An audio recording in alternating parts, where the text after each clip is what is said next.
What's going on, guys? Welcome to Kool Fred's Garage. Today we're going to take this 73 Chevy for a spin. Alright, so here we go, guys. I'm about to cold start this bad boy. And that way you guys can see how it sounds in the morning. I got a EFI system on here. Tech fuel injection.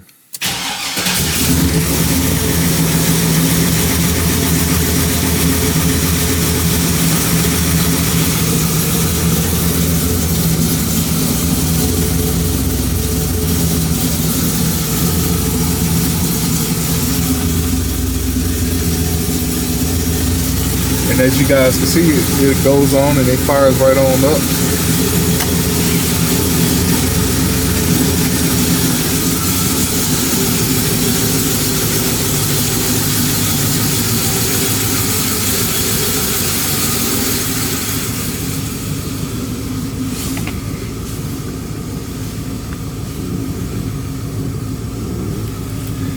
So I'm just gonna let it sit right here and just run for a little bit, maybe like a minute or so before I start driving it. All right, guys, I'm cruising along, rolling in the 1973 Chevy Impala here. Car that I built over the course of some years.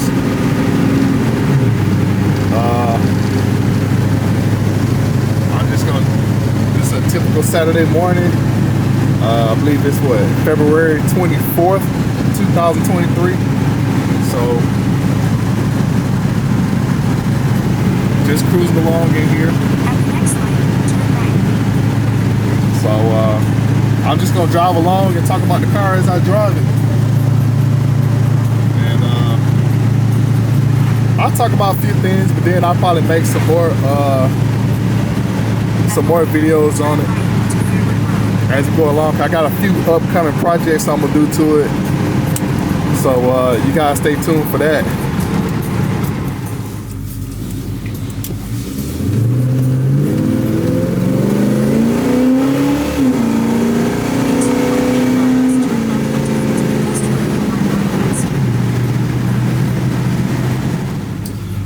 Alright, so I'm just cruising along.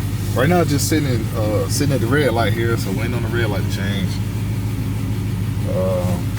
But yeah, I get a lot of questions about the car. I mean, it turned heads. Everybody like ask me questions and stuff like that because it's got a nice sounding exhaust on here. I kind of like the exhaust because it's not too loud. It's not too quiet. I'll do another maybe episode talking about the exhaust. It has a real distinct sound to it. So a lot of guys often ask me, you know, like, hey, what kind of motor you got in there? They think it may be a LS in here or something like that, but I don't have an LS in here. But I'll do another, I guess, video talking more about the engine. But what I will say, I got a pretty nicely built small block Chevy motor in here. And I got a overdrive transmission in here. So right now I'm riding about maybe, I guess about 65 or so.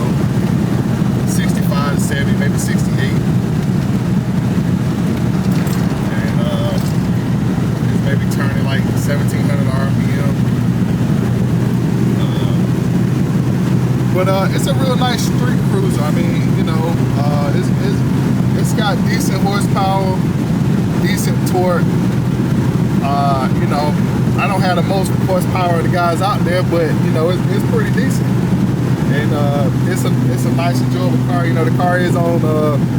I got some US Mag compressor 5 26-inch wheels on here. And contrary to, you know, the belief of most people, it actually rides good. I just recently put some coilovers on the front, some QA1 coilovers where I can adjust the ride height. So I kind of got the ride height perfect. Because before with the springs, just attempting to raise the car up, I got into a situation where, well, not really a situation, but one side, my passenger side, set a little higher than the other side. So I had to get those those conventional springs off of here, because even though if you use those spacers and things like that, the ride height just wasn't like it's supposed to. So get the car evened out and leveled out like it's supposed to, I had to go with those coilovers. And QA1 got a new set of coilovers where you can go up and down. You can adjust your ride height higher and lower, because basically just a design they made to the shock barrel itself. They added more threads going up on the aluminum barrel of the shock. So, but yeah, but the car rides good. It rides good. It stops good. Like I said, I got the overdrive transmission in here, so it does pretty decent. It cruises pretty good and things like that.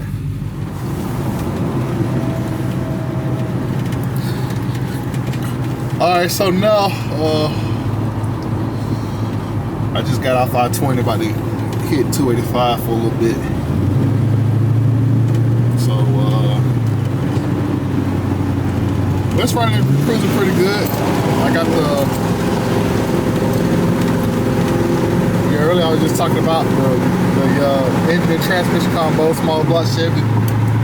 Got a overdrive transmission in here, so a lot of people are amazed, you know what I'm saying, when they see it moving down the road, because typically, you know what I'm saying, I can ride 75, 80, and even at times up to 100, you know, because of this overdrive, you know, just kind of cruising. Like right now, I'm not quite at 80, probably like at 78, around about 2,000 RPM. So, I mean, it's a real nice street cruising. Real nice street cruising.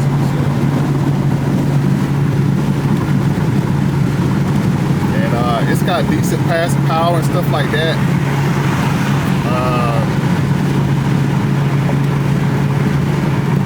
I try not to get in it too much because I gotta watch the fuel. Cause it's you know, even though it's got EFI on here, it will you know, if you open it up, it will burn some gas.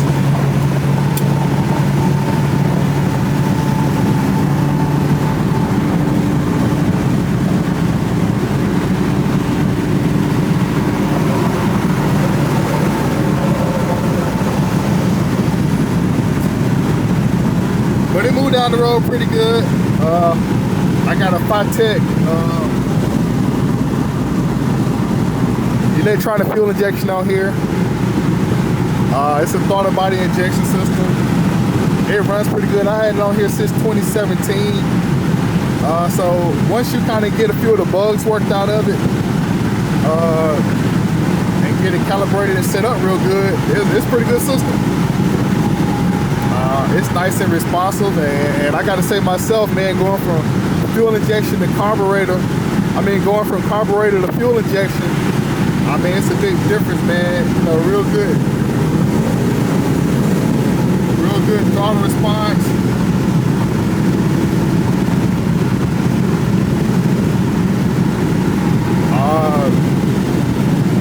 Once you do your initial tune and everything like that, it's spraying the right amount of fuel in there.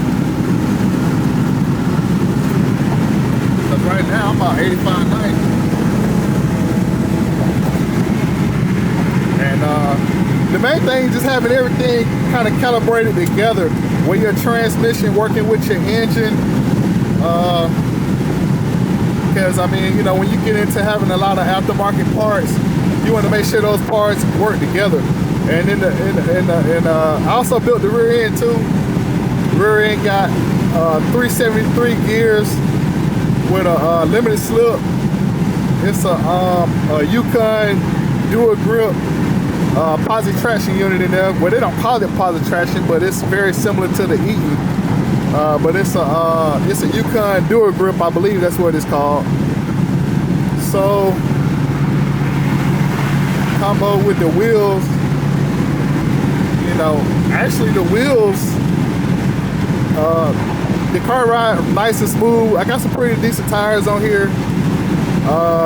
The wheels, you know, some quality wheels. That's one thing about going with quality wheels, custom built wheels. Like if you go with some 2-piece or some 3-piece, you know, they're pretty sturdy wheels. So you want something that's quality when you're thinking about putting wheels on your car, because you know, you want something, you know, where the first pothole you hit is not gonna bend. You know, I'm not saying that these won't bend. I'm careful with them. I try not to ride over a lot of crazy bumps and potholes. But basically with these coilovers on the front, these QA1 coilovers, like certain bumps and stuff, you kind of get absorbed. It's like it's almost gliding over them, and they're adjustable too. I got the single adjustable coilovers. That was a pretty little small like bump in the road there. But the car kind of just glide over the bumps, man. That's one thing I noticed going from coil springs to the coilovers in the front. And like all that bounce that you get with the car bouncing up and down with the coil springs. So that's one thing. So the car ride nice and smooth. I can keep up with traffic. I can go around traffic. Like I said, I ain't got the most horsepower or the biggest motor or that right there, but it's just a nice, well-balanced street cruiser. So a nice street cruiser. I can get out here and ride. And I just pretty much try to build a car to where it's somewhat reliable. Excuse me. So I can hop in it and I can ride, I can drive. That's one reason I want the overdrive, because I want to be able to, you know, kind of cruise and not have my RPMs all up there. Like right now I'm around like 2,000 RPM, just, you know, just cruising. So almost at 80 miles an hour, just, you know, just cruising through basic traffic. So that's pretty cool. So I'll probably make some more footage as time goes on. Got Dakota digital gauges in here. My brother actually bought me this gauge set. I believe it was back in like 2014 or 2015 as a Christmas present, man. I want to thank my brother for that. That's one of the that really helped me out on this build a lot, man. These are the Dakota Digital V8, I believe the VHX. I think that stands for the Vehicle Hybrid Series. So I was one of the first, maybe not the first, but I was one of the first few guys that actually, I remember when these things were brand new, because I had to call up the Summit to, you know, verify my color. And I wanted blue with the black gauges, so yeah, the Dakota. I like these Dakota VHX because they got the analog gauges. So I mean, it's a little bit different. Now Dakota Digital, they actually got a variety of gauge packages now, man. You can get more of a classic look. You can still get those digital ones, the ones that's all digital and stuff like that. But yeah, but basically, you know, I would consider this, you know, a resto mod. Basically, kind of, you know, taking the older car. Like I said, I got the fuel injection on here, got the overdrive in here. You know what I'm saying? I was kind of going for more of a pro touring thing. You know, even though I do got the big wheels on here. I tried to pick a nice set of wheels. That's why I chose those US Mags, the compressor 5. So had those custom built in 2019. They kind of give the car you know, a real decent look without looking too crazy. So, but that's the thing I was saying. You know, like a lot of times on these Chevys. A lot of people call these don'ts, you know, But you know, you basically gotta, you know, get your wheels. You want to make sure you custom measure them, and you go with the right offset and backspacing, because all that stuff play a part, especially on the front. And a lot of times you got to do modifications to get these wheels and stuff to work with the car. But as far as driving the car on the wheels, if you got if you got a good gear ratio and everything's kind of set up to work, the car actually drives like any other car, to be honest with you. For me, you know what I'm saying, I was thinking, you know, that the wheels, you know, like a lot of times, you know, they say, well, you know, it got more strain on the transmission, or more this or more that, you know what I'm saying. You wouldn't need to upgrade your brakes. I just got them out, brake upgrade. I got 2 piston Wheelwood calipers with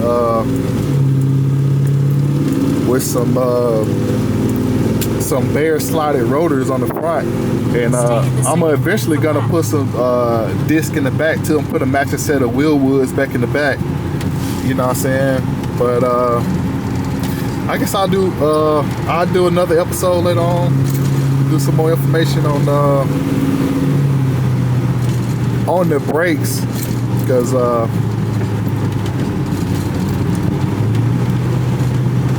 but yeah, man, car running dry good.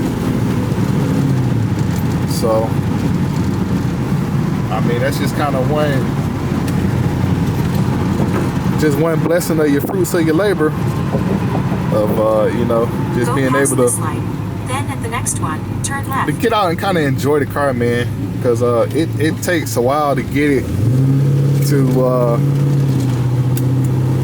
you know, where you can just hop in it, turn the key, onto Cumberland Boulevard Southeast, and you know, just go cruising. So all right, I guess that's gonna be it for today. I might get some footage when I'm rolling back to the house. So thanks for hanging out with me. This is Kool Fred at Kool Fred's Garage. Going for a ride in the 73 Chevy. All right, so I'm finna ease on to the house in this bad boy.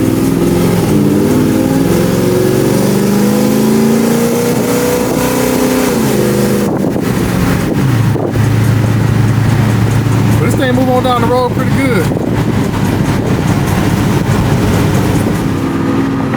All right, guys, I'm back. Still cruising. I made a little modification to my camera. Well, not really a modification, but I put I got the wind filter on here, so I'm shooting footage with my new camera here, the Sony. I believe it's the ZV-1, the ZV-1F. So I'm gonna play this back and see if it makes a difference in the sound quality, because I've been riding a little bit with the windows and stuff down. So I'm gonna see if that makes a little bit of a difference here and keeping down the wind noise. So all right, so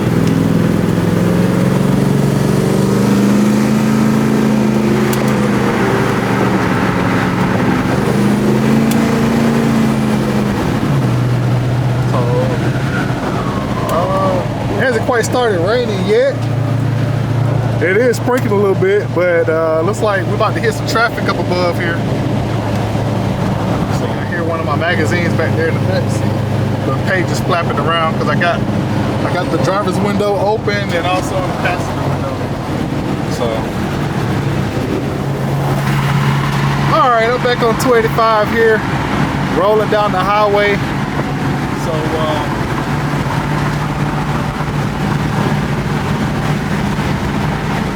So everything looking good, engine temperature looking good, oil pressure good. That's my fuel injection info right there. All right, so I'm finna make a right here, get on the little on-ramp to 20. And stay in the right lanes.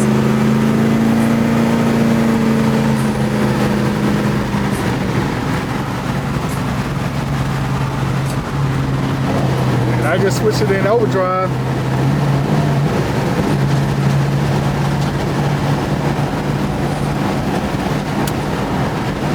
6.6 miles, take exit 41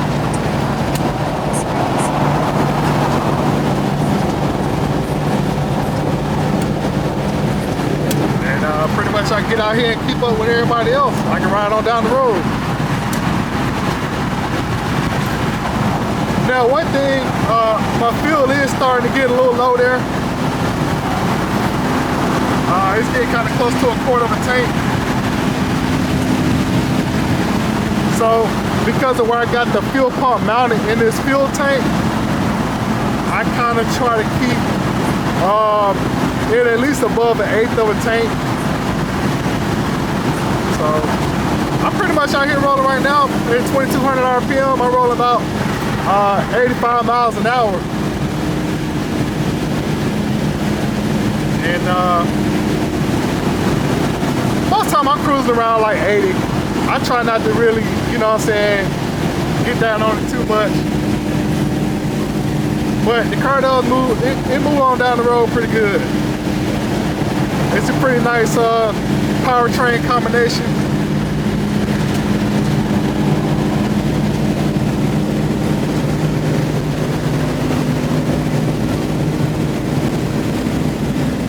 And you know, it's moving on down the road. And I'm going up a slight hill right here. You know, if I did hit it,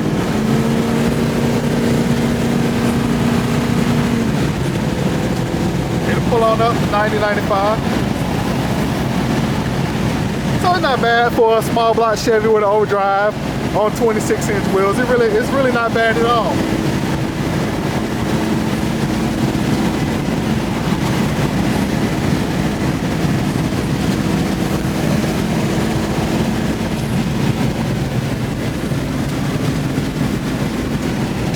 So hopefully I don't really catch too much rain. It looks like it's about to rain a little bit. It's kind of looking a little, you know, a little cloudy. Traffic's starting to slow down a little bit. So kind of what I want to do, you know, I'm in the Atlanta area. I'm coming up on Thornton Road, and I want to try to make it the Lee Road. Go up through there, and I'm gonna get a little gas. And I'm probably gonna run into the Tractor Supply store just to kind of just look at a few things for an upcoming project I got going on.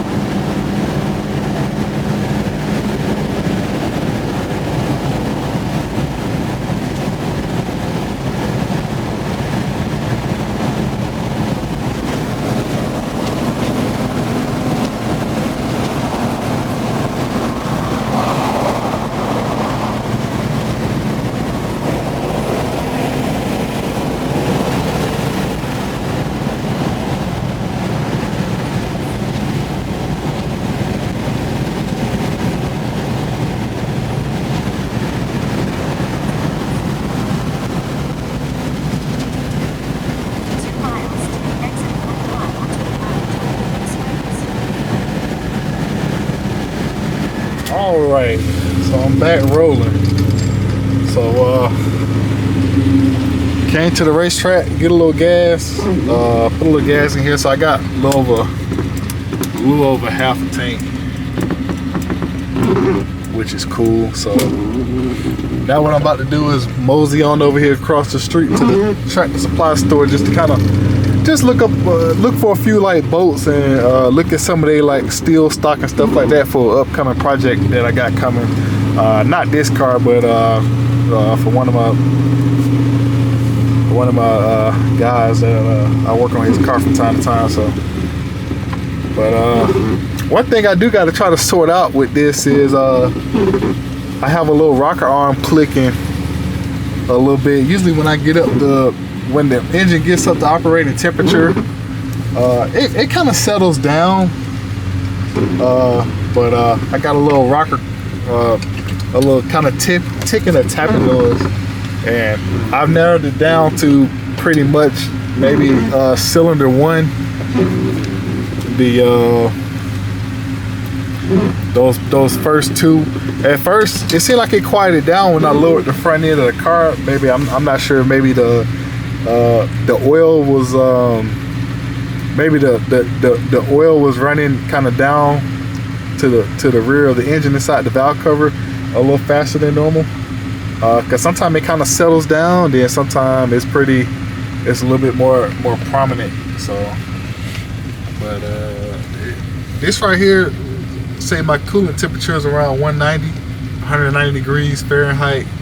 I have found that the Dakota digital gauges sometimes are a little bit, they're not off. I just think it's just calibrated. Maybe like it wants to let you know if your engine is running hot, that, you know, it lets you know in a timely manner. But my Dakota digital is probably registering somewhere between 199 and 200 degrees Fahrenheit. That's pretty much what that's reading. But my fuel injection is reading, I think right now it's probably like around like 198 to 200 on the Dakota digital. And right here I'm registering around like 192 on my Phytech fuel injection. Now I do got the temp sensors kind of located in a couple different areas. Typically I got for the Dakota digital, I have to splice that into a heater hose. I got an adapter on there, but it's kind of close to where the other temp sensor is, not far away, so they're kind of close to the same area. But it's just that the one for the gauges are on the inside, close to the heater hose where the outlet comes out of the manifold.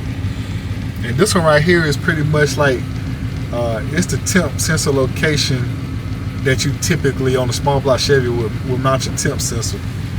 Because your EFI, your fuel injection system, requires the temperature reading as well, so it can know how to calibrate the fuel, you know, how to calibrate the injectors to run your engine. So, but car runs pretty good, you know. Did some city highway driving. Right now I'm over here at the Tractor Supply. Like I said, I'm about to run in there and get a few things. But the car ran pretty good. The AC also works in here. You know, that's a whole nother episode or another topic that I'll talk about later. So,